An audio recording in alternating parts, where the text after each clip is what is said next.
Toxic movie నుంచి ఇప్పటి వరకు వచ్చిన కంటెంట్ చూసాక మూవీలో రొమాన్స్ యాక్షన్ తప్పించి ఇంకేం లేదనిపిస్తుంది. అసలు ఈ మూవీకి ఒక స్టోరీ ఉందా లేదా అని కూడా అర్థం కావట్లే. ఎందుకంటే ఇప్పటి వరకు వచ్చిన కంటెంట్ లో యాక్షన్ రొమాన్స్ తప్పించి ఇంకేం లేదు.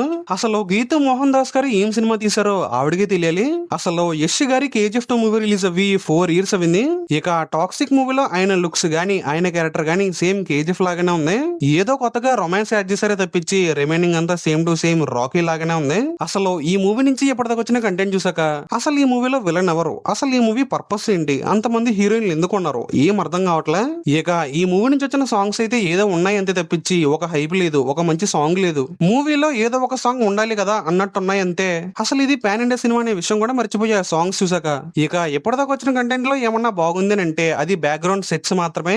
అసలు మూవీలో బ్యాక్గ్రౌండ్ గానీ విజువల్స్ గానీ చాలా రిచ్ గా ఉన్నాయి. అసలు ఏదో హాలీవుడ్ మూవీలో ఉన్నంత రిచ్ గా ఉన్నాయి. కానీ అక్కడ జరిగే సీన్ కి ఆ బ్యాక్గ్రౌండ్ కి అసలు మ్యాచ్ అవ్వట్లేదు. అసలు ఈ మూవీ యాక్చువల్ గా March 19th రిలీజ్ అవ్వాలి. కానీ ఆ టైంలో వార్ జరుగుతుందని June 4th కి పోస్ట్ పోన్ చేశారు. సర్లే జూన్ లో రిలీజ్ చేశారంటే లేదు, మళ్ళీ పోస్ట్ పోన్ చేశారు. ఇక ఫైనల్ ఈ మూవీని August 26th రిలీజ్ చేస్తున్నట్టు అఫీషియల్ గా అనౌన్స్ చేశారు. ఇక అలా అనౌన్స్ చేశారో లేదో వెంటనే సాంగ్స్ అయితే రిలీజ్ చేశారు. ఇక ఆ సాంగ్స్ ఎలా ఉన్నాయో మనందరికీ తెలుసు. ఇక ఈ మూవీ నుంచి వచ్చిన కంటెంట్ చూసాక ఎక్కడో ఈ మూవీ తేడా కొడదేమో అనిపిస్తుంది. ఎందుకంటే ఈ మూవీ నుంచి వచ్చిన టీజర్ తప్పించి మిగతా కంటెంట్ అంతా పెద్ద ఏం అనిపించలేదు. ఒకవేళ మూవీ బాగుంటే ఓకే, లేదు మూవీ బాగలేదా యష్ గారి టైం మొత్తం వేస్ట్ అయిపోయినట్టే. అసలు KGF 2 మూవీ 2022లో రికార్డ్స్ క్రియేట్ చేసింది. ఇక టాక్సిక్ మూవీతో మళ్ళీ యష్ గారు రికార్డ్స్ క్రియేట్ చేస్తారంటారా? మీకేమనిపిస్తుందో కామెంట్లు చెప్పండి.